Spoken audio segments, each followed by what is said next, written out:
আমার ঢাকা গাজীপুরে বেড়াব আমার নবী পাক এই শাওয়াল মাসের মেসেজ দান করছেন। শাওয়াল মাসের কি আমার কথা বললেন, আমার নবী পাক এই শাওয়াল মাসের প্রসঙ্গে বললেন, সাহাবায়ে কেরাম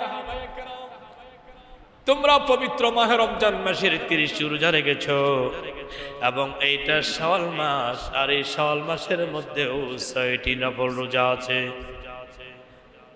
এই শাওয়াল মাসের 6টি নফল রোজা যদি তোমরা পরিপূর্ণভাবে আদায় করো, আমার আল্লাহ পাক তোমাকে 1 বছর নফল রোজা রাখার নাকি তোমার আমল নামায় লিখে দিবেন। সুবহানাল্লাহ। তাহলে রমজান এই শাওয়াল মাসে 6টি নফল রোজার কথা বলেছেন। এটা মিল দেখেন আবার হাদিসের মধ্যে আমার রাসূল পাক বলছেন যে রমজানের 30 রোজা এবং শাওয়াল মাসের 6টি নফল রোজা, এই হলো 36টি রোজা। মানে এই 36কে যদি আপনি 10 দিয়ে যদি আপনি গুণ দেন তাহলে আপনি সংখ্যা আসতেছি 365। তাহলে আমার নবী পাক বলেন, উম্মতেরা রে আমার, রমজান মাসের 30টি রোজা এবং শাওয়াল মাসের 6টি নফল রোজা, এই 36টি রোজা যদি তুমি পালন করো তবে আল্লাহ পাক তোমার আমল নামা 1 বছরের নফল রোজা রাখার নাকি লিখে দিবেন। সুবহানাল্লাহ। 1 বছরের নফল রোজা রাখার নাকি পৃথিবীতে কোনো মানুষ 1 বছর একটানা রোজা রাখতে পারে না। কোনো মানুষ 1 বছর একটানা রোজা রাখতে পারে না, এরকম একটানা রোজা রাখার কেউ সক্ষম হয় না। কিন্তু আমার নবী পাক সুনান ইবনে মাজাহ শরীফের মধ্যে ব্যাখ্যা করেছেন, সাহাবে কেরাম তোমার মধ্যে কি আছো 1 বছর একটানা নফল রোজা রাখবে, তোমাদের মধ্যে কি আছো?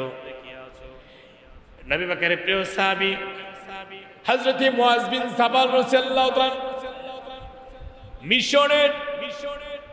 মিশরের আমার নবী পাক তাকে গভর্নর করে পাঠাইছিলেন। মিশর কান্ট্রি, মুসলিম কান্ট্রির আমার নবী পাক মুআজ বিন জাবাল রাদিয়াল্লাহু তাআলাকে ওই গভর্নর করে পাঠাইছিলেন। কত বড় সাহাবী, কত বড় বিচারক ছিলেন মুআজ বিন জাবাল রাদিয়াল্লাহু তাআলা। তিনি আমার নবীকে বলেন, ইয়া রাসূলুল্লাহ, ইয়া হাবিবাল্লাহ, একটানা 1 বছর রোজা রাখা কি কারো দ্বারা সম্ভব? আমার নবী পাক বলেন, সম্ভব, অবশ্যই সম্ভব। তো সেটা কিভাবে? সুনান ইবনে মাজাহ শরীফের হাদিস কিতাবুস সিয়ামের অধ্যায় আমার নবী পাক বলেন, সাহাবায়ে কেরাম এই রমজান মাসের পর একটি মাস আছে শাওয়াল মাস, ওই শাওয়াল মাসে 6টি নফল রোজা যে আদায় করবে, পালন করবে, আমার আল্লাহ পাক তার আমলনামা 1 বছরের নফল রোজা রাখার নেকি দান করবেন। হযরত মুআজ বিন জাবাল রাদিয়াল্লাহু তাআলা তিনি বলেন, ইয়া রাসূলুল্লাহ, এইভাবে হলে তো তাহলে সহজই হয়। আল্লাহ তাআলা তো এইভাবে সব দেন।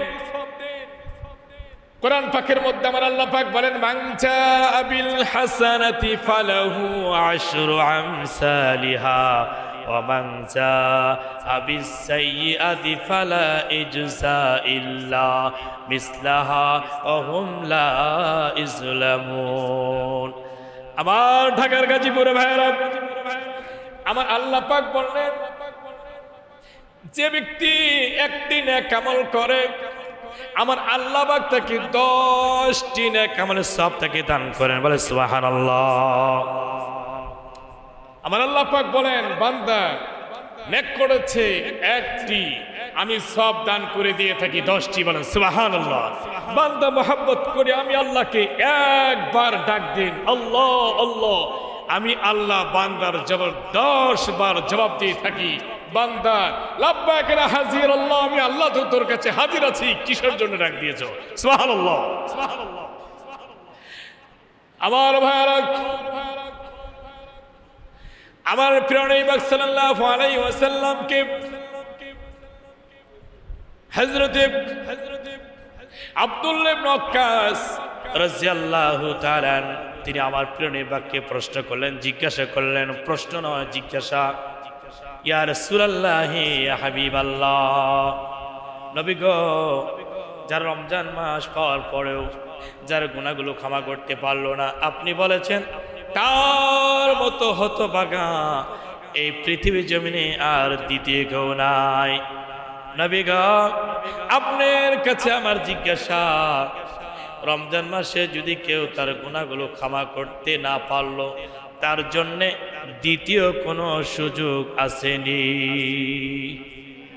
গুনাহ ক্ষমা করার জন্যে? ইয়া রাসূলুল্লাহ হাবিবাল্লাহ, আপনার উম্মতের জন্যে গুনাহ রমজান মাসে যদি তার গুনাহগুলো যদি ক্ষমা না করতে পারে, রমজান ছাড়া এই গুনাহ ক্ষমা করার দ্বিতীয় কোনো সুযোগ সুবিধা আসেনি। তখন আমার নবী পাক বলেন, হে আব্দুল্লাহ ইবনে ওয়াক্কাস, একটা সুযোগ আছে, একটা সুযোগ আছে।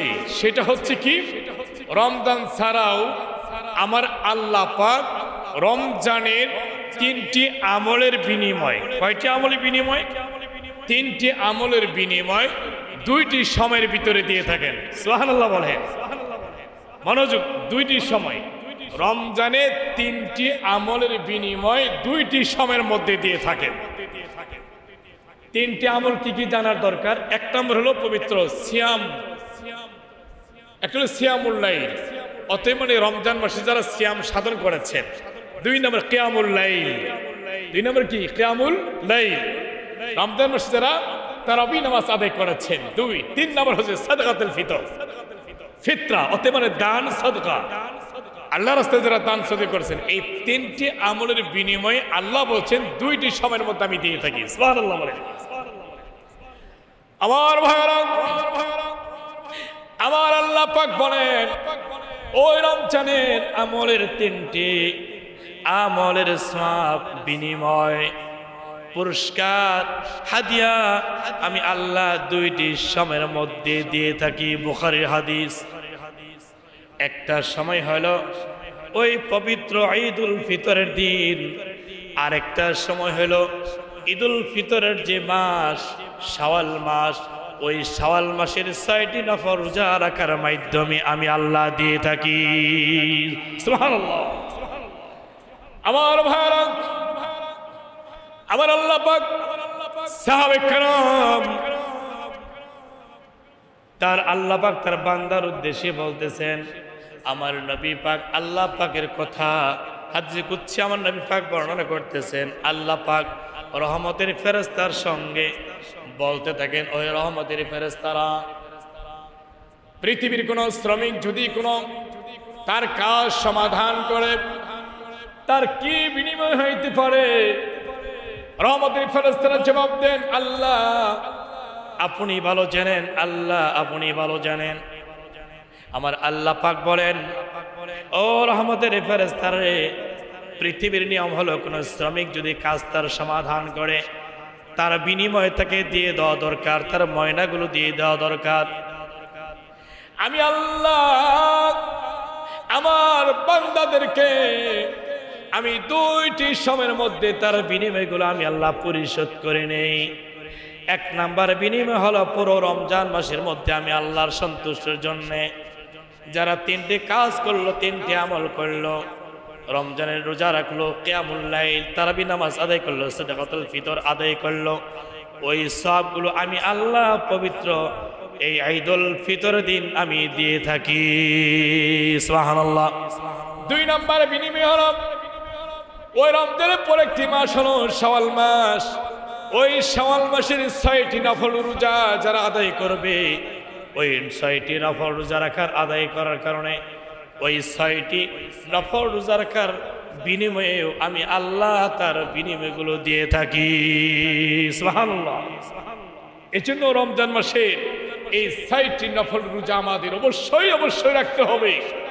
আমার নবী পাক সাহাবা কেরামদের উদ্দেশ্যে বলতেছেন, আব্দুল্লাহ ইবনে জুবায়ের রাদিয়াল্লাহু তাআলা সেখানে উপস্থিত ছিলেন, আব্দুল্লাহ ইবনে আব্বাস, আব্দুল্লাহ ইবনে ওয়াক্কাস রাদিয়াল্লাহু তাআলা, আব্দুল্লাহ ইবনে আমর রাদিয়াল্লাহু তাআলা, আনাস রাদিয়াল্লাহু তাআলা, সেখানে অনেক সাহাবা কেরাম উপস্থিত ছিলেন। সেখানে আমার নবী পাক বলতেছেন, আমার নবী পাক সেখানে বর্ণনা করতেছেন, তোমরা এই রমজান মাসের সিয়াম সাধনাগুলো তোমাদেরকে এই বিনিময়ে আল্লাহ তাআলা এই শাওয়াল মাসেও দান করে থাকেন, বলেন সুবহানাল্লাহ। আমার ভাইরা, আমার নবী নূর নবী নূর মুজাসসাম নূর মুকাররম রাহমাতুল লিল আলামিন সাহাবায়ে কেরামের উদ্দেশ্যে বলেন, সাহাবায়ে কেরাম তোমরা রমজানে পরে যে শাওয়াল মাস, এই শাওয়াল মাসের 6টি নফল রোজা তোমরা কখনো বাদ দিও না। রমজানে পরে 6টি শাওয়ালের 6টি নফল রোজা তোমরা বাদ দিও না, কারণ এই 6টি নফল রোজা হাশরের ময়দানে আল্লাহ পাক তোমাদেরকে ওই 6টি নফল রোজা 30 রোজার জন্য সাক্ষী শরীফ হয়ে যাবে। সুবহানাল্লাহ। তাহলে এই রমজানে 30টি রমজানে যে আপনি রোজা রাখছেন, এই রমজানের 30 রোজা, এই 30 রোজার জন্য সাক্ষী দিবে এই শাওয়ালের 6টি নফল রোজা। সুবহানাল্লাহ। এই শাওয়ালের 6টি নফল রোজা কিন্তু সাক্ষী দিবে আপনাকে এই রমজানের 30 রোজা যা আপনি রেখেছেন। তাহলে এই 6টি নফল রোজা কত বড় গুরুত্ব দেখেন। এই 6টি নফল রোজা রাখার আমাদের দরকার আছে না নাই? এরপরে দেখেন, এটা অঙ্কের সাথে গণিতের সাথে আপনি মিলিয়ে দেখেন যে রমজানে 30 রোজা এবং শাওয়াল মাসের 6টি নফল রোজা, এই হলো 36টি রোজা। এই 1-এর 10-এর গুণ, একদিন এক কাজ করলে আল্লাহ তাআলা তাকে 10 গুণ সওয়াব দান করে থাকেন। তাহলে 36টি রোজাকে যদি আপনি 10 দিয়ে গুণ দেন, আপনার তার ফল হচ্ছে 365। তাহলে আল্লাহ রাসূল বলতেছেন যে আমার উম্মত যদি কেউ এই 36টি রোজা যদি পরিপূর্ণভাবে আল্লাহ রাসূলকে খুশি করার জন্য আদায় করে, আল্লাহ তাআলা তাকে 365 দিন, অতএব পুরো 1 বছরের নফল রোজা রাখেন নেকি আল্লাহ তাআলা তার আমলনামা লিখে দিবেন, বলেন সুবহানাল্লাহ। এই জন্য এই রোজাটাকে আমরা বেশিরভাগ আমাদের দেশের, বাংলাদেশের বেশিরভাগ মহিলারা এই রোজাটা বেশি রাখে। আসলে কিন্তু এই রোজাটা শুধু মহিলাদের জন্য নয়, এটা আমাদের পুরুষদের জন্য। শুধু মহিলারা রোজা রাখবেন তা নয়, এটা আমাদের পুরুষদের রাখাও দরকার। যারা রমজান মাসে যারা রোজা রেখেছেন তাদের জন্য কমপক্ষে এটা বেশি গুরুত্বপূর্ণ একটি আমল, এই শাওয়াল মাসে 6টি নফল রোজা রাখা। দ্বিতীয় আরেকটি আমল হলো, এই পাকে একজন ব্যক্তি জিজ্ঞাসা করলেন, ইয়া রাসূলুল্লাহ, ইয়া হাবিবাল্লাহ, রমজান মাসে অধিক পরিমাণে এমন একটি কোন আমল আমাকে শিখিয়ে দিন, অধিক পরিমাণে যেন সওয়াব অর্জন করা যায়, নেকি অর্জন করা যায়, সওয়াব হাসিল করা যায়, এমন একটি আমল আপনি আমাকে শিখিয়ে দেন। আমার নবী নূর মুজাসসাম নূর মুকাররম রাহমাতুল লিল আলামিন ওই সাহাবীকে বললেন, সাহাবায়ে কেরাম তোমরা লক্ষ্য করে শুনো, রমজান মাসের পরে এই শাওয়াল মাসের মধ্যে দ্বিতীয় সবচেয়ে গুরুত্বপূর্ণ আমল হলো, সবচেয়ে আল্লাহর রাস্তায় বেশি বেশি করে দান সাদাকা করা। এটা দ্বিতীয় আমল। বুখারীতে আসছে, হাদিসটা বুখারীতে আসছে, সুনান ইবনে মাজাহ শরীফের মধ্যে আসছে, সামানে তিরমিজি শরীফের ভিতরে একটা হাদিস, 3টি সিয়াসত কিতাবের মধ্যে আসছে। এই শাওয়াল মাসেও অধিক পরিমাণে দান সদকা করা, কারণ দান সদকা করার মতো দামি শক্তিশালী আমল এখানে কবর থেকে কবরবাসীকে নাজাত পাওয়ার জন্য সবচেয়ে বড় শক্তিশালী আমল হচ্ছে দান সদকা করা। তাহলে এই শাওয়াল মাসের মধ্যে প্রথম আমল হচ্ছে কোনটা? 6টি নফল রোজা। দ্বিতীয় আমল হচ্ছে অধিক পরিমাণে দান সদকা করা। এই হলো দ্বিতীয় আমল। ভাইয়ের আমার, বন্ধুরা আমার,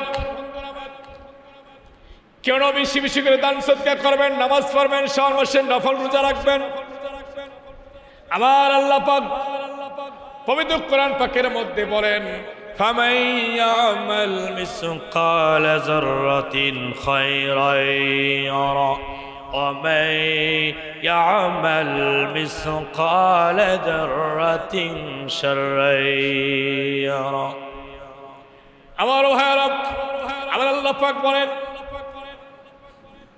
পৃথিবীর কোন মানুষ এই দুনিয়াতে একটি যারা পরিমাণ যদি কোনো মানুষ যে আমল করে থাকে, হাসরের ময়দানে তার স্বচক্ষে তার আমলগুলো তিনি দেখতে পারবেন।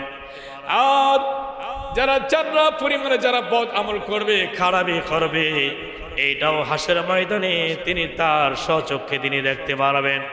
কিন্তু দেখার পরে কারো যদি তার বদ আমলগুলো থাকে, তিনি সেখানে বলতে থাকবেন হাইহাত লিমা তুআদুন। আল্লাহু আকবার। আফসোস আফসোস, আজ আমল নামা কোনো সওয়াব নাই, কোনো নেকি নাই। আফসোস করবে হাসর ময়দানে মানুষগুলো, আফসোস করবে, কিন্তু ওই আফসোস কোনো লাভ হবে না। ওই আফসোস তাকে কোনো মুক্তি দিতে পারবে না, ওই আফসোস তার কোনো কল্যাণ হতে পারে না। এই জন্য দুনিয়া থাকতেই ভাই বেশি বেশি করে নেক আমলগুলো আপনি করে যেতে হবে। সেই দিন আপনার মুখের জবান, আপনার যে জবানটা দুনিয়াতে দেওয়া হয়েছিল, আল্লাহ তাআলা এই জবানটাকে আপনাকে বন্ধ করে দেওয়া হবে। কুরআন পাকের মধ্যে আমার আল্লাহ পাক বলেন, ইয়াউমা নাদউ কুল্লা উনাসিম বিইমামিহিম ফামান উতিয়া কিতাবাহু বিয়ামিনি ফাউলাইকা ইয়াকরাউনা কিতাবাহুম ওয়ালা ইজলামুনা ফাতিলা। আমার আল্লাহ পাক বলেন, হাসর ময়দানে আমার বান্দাদের বান্দীদের হাতে, যাদের ডান হাতে আমলনামা দেওয়া হবে তারা হবে জান্নাতি, আর যাদের বাম হাতে আমলনামা দেওয়া হবে তারা হবে জাহান্নামী। ডান হাতে আমলনামা কাদেরকে দেওয়া হবে? আল্লাহ রাসূলের জন্য যারা আমল করেছেন, আল্লাহর জন্য যারা আমল করেছেন, আল্লাহর জন্য যারা নামাজ পড়েছেন, আল্লাহর জন্য রোজা করেছেন, আল্লাহর জন্য হজ করেছেন, আল্লাহর জন্য যাকাত দিয়েছেন, আল্লাহর জন্য সাদকাতুল ফিতর আদায় করেছেন, আল্লাহর জন্য সালাম দিয়েছেন, আল্লাহর জন্য রোগী দেখতে গিয়েছেন, আল্লাহর জন্য আপনি নেতৃত্ব করেছেন, আল্লাহর জন্য আপনি সমাজ পরিচালনা করেছেন, আল্লাহর জন্য আপনি রাষ্ট্রীয় পরিচালনা করেছেন, আল্লাহর জন্য যদি সমস্ত কাজ আল্লাহর জন্য যদি হয়ে যায়, তারপরে তাদেরকে তাদের হাতে আল্লাহ তাআলা ডান হাতে আমলনামা দেওয়া হবে। আর যদি তার আমলটা হয়ে যায় দুনিয়া করে মানুষকে দেখানোর জন্য, মানুষের উদ্দেশ্যে যদি কোনো আমল হয়ে যায়, ওই আমল আপনাকে কোনোদিন নাজাত, মুক্তি, কল্যাণ দিতে পারবে না। এই জন্য সমস্ত কিছু আমল করতে হবে আল্লাহর জন্য। মানুষ দুনিয়াতে সব কিছু বুঝে, কিন্তু আমরা যখন কবরের জন্য যাব, কবরের সামানা যখন আমরা নিয়ে যাব, কবরের সামানাকে আমরা অর্জন করে নিয়ে যাব, যে আমলগুলো করলে খবর আমরা নাজাত পাবো, মুক্তি পাবো, কল্যাণ পাবো, এই আমলগুলি যে আমরা করবো, এই কাজগুলি কিন্তু আমরা সেইভাবে তাহাকিক করি না, সেইভাবে কিন্তু আমরা গুরুত্ব দেই না। কিন্তু আমরা দুনিয়ার জন্য, আমাদের ব্যক্তিগত স্বার্থকতার জন্য আমরা দুনিয়াতে সকল নিজ নিজ অবস্থায় সবাই কিন্তু আমরা সবকিছু বুঝি, আল্লাহর জন্য কিছু বুঝি না। কবরের জন্য আমরা বুঝি না, হাসরের জন্য আমরা বুঝি না, নামাজের জন্য বুঝি না। নামাজের জন্য যদি কোনো কিছু বলতে হয়, নামাজের দাওয়াত দেওয়া হয়, বলে ভাই আমি তো নামাজের কোনো কিছুই জানি না, আমি তো দোয়ার দরুদ জানি না, সূরা কেরাত আমি জানি না। তুমি এখন নামাজের ক্ষেত্রে তুমি সূরা কেরাত জানো না, দোয়া দুরূদ সালাম তুমি পারো না, কিন্তু বাহ্যিকভাবে তোমার সংসার, তোমার ফ্যামিলি, তোমার পরিবার, তোমার সমাজ, তোমার রাষ্ট্রীয়, তোমার অফিস, তোমার আদালত, ব্যাংক ব্যালেন্স, বাজার সদাই হাট ইত্যাদি সব কিছু ওই জায়গায় তুমি 100% তুমি কিন্তু বুঝো, কিন্তু আল্লাহর জন্য তুমি বুঝো না। আল্লাহর জন্য তোমার বুঝতে হবে। সেই দিন ভাই কেউ আপনাকে হেল্প করবে না, সাহায্য করবে না। আর আমার বন্ধুরা, আমার হাদিসের মধ্যে আসছে একজন মুসলমান আরেকজন মুসলমানের মধ্যে 60টি হক আছে। বুখারী শরীফের হাদিসের মধ্যে আসছে একজন মুসলমান আরেকজন মুসলমানের মধ্যে 60টি হক আছে। আমরা এই হকগুলোকে আদায় করি কিনা? আমরা একজন মুসলমান আর একজন মুসলমানের মধ্যে যে 60টি যে হক আমার নবী পাক দিয়ে দিলেন, এই 60টি হককে আমরা আদায় করি কিনা? এক নম্বর হচ্ছে একজন মুসলিম আরেকজন মুসলিমের সঙ্গে সাক্ষাৎ হলে তাকে সালাম দেওয়া, সালামের জবাব দেওয়া। একজন আপনাকে সালাম দিল, আপনিও তাকে সালামের জবাব দিবেন। কিন্তু আপনাকে সালাম দিল, কিন্তু আপনি সালামের জবাব দিলেন না, তা তো চলবে না। সালাম দিতে হবে, সালামের জবাব দিতে হবে, এটা 1 নম্বর। 2 নম্বর হলো কোন জানাজা যদি উপস্থিত হয়, একজন মুমিন মুসলমানের জানাজা উপস্থিত হলে জানাজা অংশগ্রহণ করা মুসলমানের 7টি হকের মধ্যে এর 2য় নম্বর হক হচ্ছে কোন জানাজায় অংশগ্রহণ করা গেলে 2য় নম্বর। 3য় নম্বর হক হচ্ছে একজন মুসলমান আরেকজন মুসলমানের 3য় নম্বর হক হচ্ছে আপনার সমাজের, আপনার আত্মীয় স্বজনের, আপনার গ্রামের, আপনার সমাজের, আপনার ইউনিয়নের বিশেষ কোনো রোগী যদি থাকে রোগী দেখতে যাওয়া।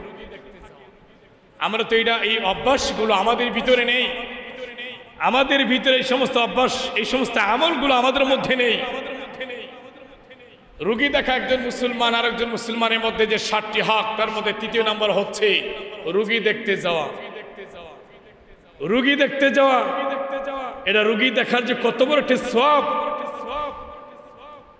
ইমাম বাইহাকি রাহিমাহুল্লাহ তার দালাইলুন নবুওয়াতের 4র্থ খণ্ডের মধ্যে আমালের অধ্যায় একটি হাদিস তিনি বর্ণনা করেছেন যে রোগী দেখার সওয়াব আল্লাহ তাআলা এই পরিমাণে দেন, একজন ব্যক্তি নিখুঁতভাবে আল্লাহর জন্য 1000 নফল নামাজ পড়লে যে পরিমাণে সওয়াব অর্জন হবে, ওই পরিমাণে সওয়াব আল্লাহ তাআলা ওই ব্যক্তিকে দান করবেন যিনি একজন অসহায় রোগীকে দেখতে যান। সুবহানাল্লাহ বলেন। এটা 3য় নম্বর হক একজন মুসলমানের মধ্যে, যে একজন মুসলমানের 7টি হকের মধ্যে 3য় নম্বর হক হচ্ছে রোগী দেখতে যাওয়া। এখন রোগী যে দেখতে যাবেন এর মধ্যে দেখতে যাওয়ার মধ্যে 3টি আদব আছে। 1 নম্বর আদব হলো রোগীটা যত বড় ধনী হোক, উনি শিল্পপতি হোক, বড় নেতা হোক আমাদের, কিন্তু 1ম নম্বর সুন্নত হলো রোগী দেখতে যাওয়া। 1ম নম্বর সুন্নত হলো কিছু হাদিয়া নিয়ে যাওয়া। হাদিয়া তো টাকাকে বোঝানো হয় নাই, এখানে আবার ফতোয়ার স্বামীর ভিতরে ব্যাখ্যা করেছেন ইমাম শামী রহমতুল্লাহ আলাইহি। উনি ব্যাখ্যা করেছেন রোগীটা যদি গরিব হয়, গরিব এতিম হয় বা মিসকিন হয়, ফকির হয়, গরিব হয়, নিঃস্ব হয়, তার জন্য কিছু অর্থ নিয়ে যে অর্থ তার জন্য অর্থ উপকার হবে। তাকে যদি কিছু আপনি টাকা দেন, ওই গরিব রোগীটার জন্য টাকা দিলে তার উপকার হবে, তার চিকিৎসার জন্য সুবিধা হবে। আর রোগী যদি ধনী হয়, অর্থের কোনো প্রয়োজন হবে না, তার জন্য কিছু ফল ফ্রুট হাদিয়া নিয়ে যান, ফল ফ্রুট হাদিয়া নিয়ে যান। আসেন, হাদিস মনে হয়েছে এই যে আমরা হাদিয়া বলি, হাদিয়া দিচ্ছেন, হাদিয়া নিচ্ছেন, সবচেয়ে উৎকৃষ্টতম হাদিয়া কোনটি? সবচেয়ে দামি হাদিয়া কোনটি? সবচেয়ে উৎকৃষ্টতম হাদিয়া হচ্ছে নবী পাকের সুন্নতের একটি আসবাবপত্র। সুবহানাল্লাহ।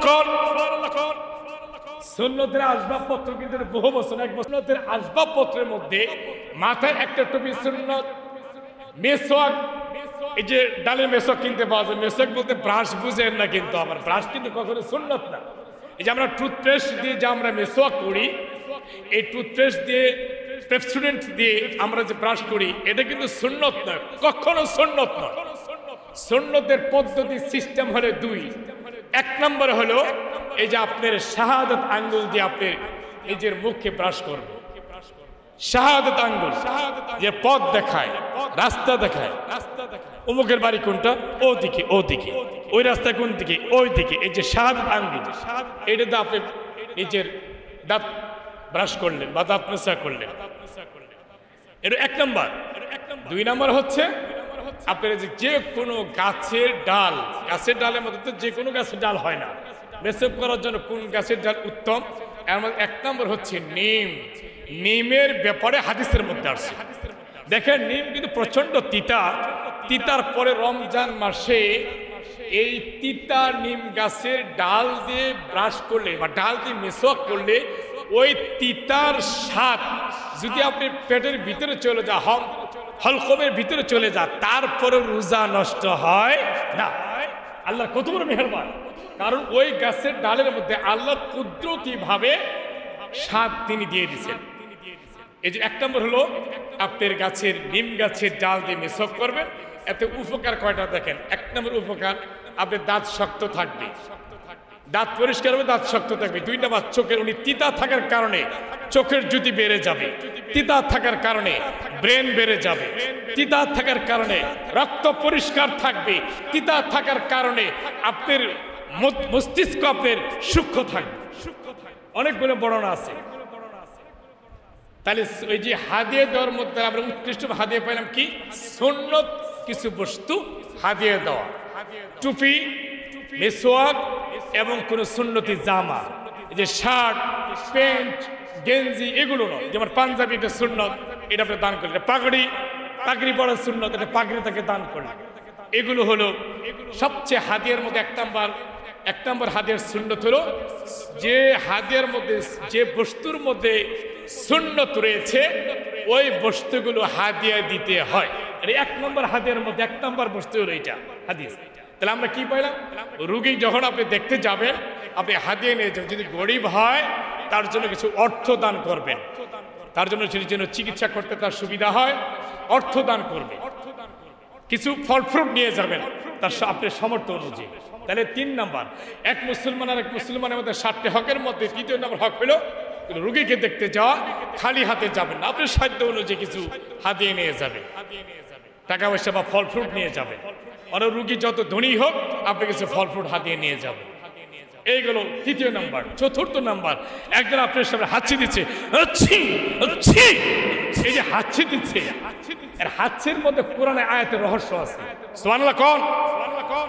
হাঁচি দেওয়ার পরে আপনার সামনে একজন ব্যক্তি হাঁচি দিল। হাঁচি কোনোদিন, এই হাঁচিটা ইচ্ছাকৃত ভাবে কোনো মানুষ দিতে পারে না। কেউ যদি ইচ্ছা করে হাঁচি দিতে হয় তাহলে তার নাকের ভিতর কোনো কিছু দিতে হবে, ঘাস বা কোনো কিছু দিয়ে হাঁচি তৈরি করে আনতে হবে। এই হাঁচিটা ইচ্ছাকৃত হয় না। এই হাঁচির রহস্য হলো, সংক্ষেপ বলছি, আদম আলাইহিস সালাতু ওয়াস সালামের ভিতর যখন নূর মুহাম্মাদের নূর মুবারক দিয়েছিলেন, আদম আলাইহিস সালাতু ওয়াস সালামের মধ্যে 42 লক্ষ বছর তাফসীর ইবনে কাসির, তাফসীর জালালাইন, তাফসীরুল বায়ান, তাফসীরুল মানি, তাফসীর কুরতুবী ব্যাখ্যা করছেন। 42 লক্ষ বছর জান্নাতের মধ্যে মাটির রূপে আদম আলাইহিস সালাতু ওয়াস সালামকে রেখে দিয়েছিলেন। যখন নাকি যেই দিন আপনি আমার নবী, দয়ার নবী, মায়ের নবী, নূরে নবী, নূরে মুজাসসাম, নূর মুকররম, রাহমাতুল লিল আলামিনের নূর মুবারক আদম আলাইহিস সালাতু ওয়াস সালামের তার সিনার ভিতরে, কলমের ভিতরে প্রবেশ করালেন। প্রবেশ করার সাথে সাথে আদম আলাইহিস সালাতু ওয়াস সালাম ওই মাটির মানুষটা পূর্ণাঙ্গ একটা জীবিত মানুষের মতো তাকাইতে শুরু করলেন। চোখে দেখতে পাইলেন, কথা বলতে পারছেন, হাত পা নাড়াইতে পারছেন, উনি বসা থেকে উঠতে পারছেন, বসতে পারছেন, সমস্ত একটা জীবিত মানুষের মতো আকৃত হয়ে গেল। ওই মুহূর্তের মধ্যে তিনি আল্লাহর তরফ থেকে তার নাক দিয়ে একটা হাঁচি এসেছিলেন। সুবহানাল্লাহ বলেন।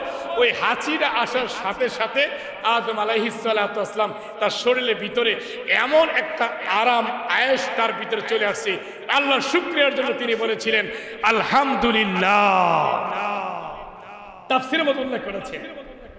তাইলে আমরা 4 নম্বর পাইলাম। এক মুসলমান আরেক মুসলমানের হকের মধ্যে 4 নম্বর হক হলো, কেউ যদি হাঁচি দেয় ওই হাঁচির জবাব দেওয়া। হাঁচির জবাবটা কি দিবেন? আরহামুকুমুল্লাহ। একজন হাঁচি দিচ্ছেন, তিনি বলবেন, যিনি হাঁচি দিচ্ছেন তিনি বলবেন আলহামদুলিল্লাহ। আর আমি যে শুনছি আমার বলতে হবে আরহামুকুমুল্লাহ, আরহামুকুমুল্লাহ। আল্লাহ তাআলা আপনাকে সর্বদিক দিয়ে শান্তি প্রশান্তি দান করে। সুবহানাল্লাহ বলে। তাহলে মুসলমান 4 নম্বর গেল। একজন মুসলমান আর একজন মুসলমানের মধ্যে যে 7টি হকের মধ্যে 4 নম্বর হক কিন্তু গেল। 5 নম্বর হক হইল, কোন ব্যক্তি যদি মানে ঋণগ্রস্ত, মানে কোনো দাবি, কোনো ওয়াদা যদি করে থাকে, ওয়াদা বুঝেন তো, যেটা যে মৃত্যুর আগে তা কিছু ওয়াদা করে যায়, দাবি দিয়ে যা, আমি যদি মৃত্যু হয়ে যায় আমার এই দাবিটা পূরণ করবে, আমার এই ঋণটা তোমরা পরিশোধ করে দিবে। মানে বাবা সন্তানদেরকে বলে যায়, বা বড় ভাই ছোট ভাইদেরকে বলে যায়, ছোট ভাই বড় ভাইদেরকে বলে যায় আমার এই দাবিটা পূরণ করবে। তাহলে এই দাবিটা কিন্তু তো পূরণ করতে হবে। দাবিটা কি করতে হবে? পূরণ করতে হবে। তাহলে একজন মুসলমান আরেকজন মুসলমানকে মানে 7টি হকের মধ্যে এই একটা হক যে কোনো যদি ওয়াদা করে যা তার ওয়াদাকে পূরণ করা। 6 নম্বর আরেকটা হক হচ্ছে মানে গরিবদেরকে অসহায়দেরকে সাহায্য করা। অসহায়দের কি সাহায্য করা, অসহায়দেরকে সাহায্য করা এবং কোনো ব্যক্তি দাবি দিয়ে গেলে তার দাবিকে পূরণ করা। এই হলো মুসলমানের, আপনি এক মুসলমান আরেক মুসলমানের মধ্যে 7টি হক। এই কথাগুলো যখন আমার প্রিয় নবী পাক বর্ণনা করতেন সাহাবে কেরামদের উদ্দেশ্যে, ইয়া রাসূলুল্লাহ এই 7টি হকের মধ্যে সবচেয়ে উত্তম হক কোনটি? সবচেয়ে উত্তম হক কোনটি? রাসূল পাক বলেন আসসালাম আসসালাম আসসালাম সালামুন ক্বালাম মির রাব্বির রহিম। আসসালাম সবচেয়ে 7টি হকের মধ্যে হচ্ছে সবচেয়ে প্রথম নম্বর হক হচ্ছে সালাম। এক মুসলমান আরেক মুসলমানকে সর্বপ্রথম যিনি সালাম দেন সাথে সাথে আল্লাহর তার উপর রহমত নাজিল হয়। সুবহানাল্লাহ বলেন। উসমান গনি জিন্নুরাইন সংক্ষেপ, উসমান গনি জিন্নুরাইন রাদিয়াল্লাহু তাআলা মসজিদে নববীর সামনে গাছের আড়ালে তিনি লুকিয়ে আছেন। মনোযোগ একদম, উনি গাছের আড়ালে লুকিয়ে আছেন। গাছের আড়াল থেকে বের হয়ে আমার রাসূলকে সালাম দিয়েছেন। ভাইয়ার আমার বন্ধুরা, আমার নেই পাক জিজ্ঞেস করে উসমান গাছের আড়াল থেকে বের হয়ে তুমি কেন সালাম দিলে? তার হাকিকত কি?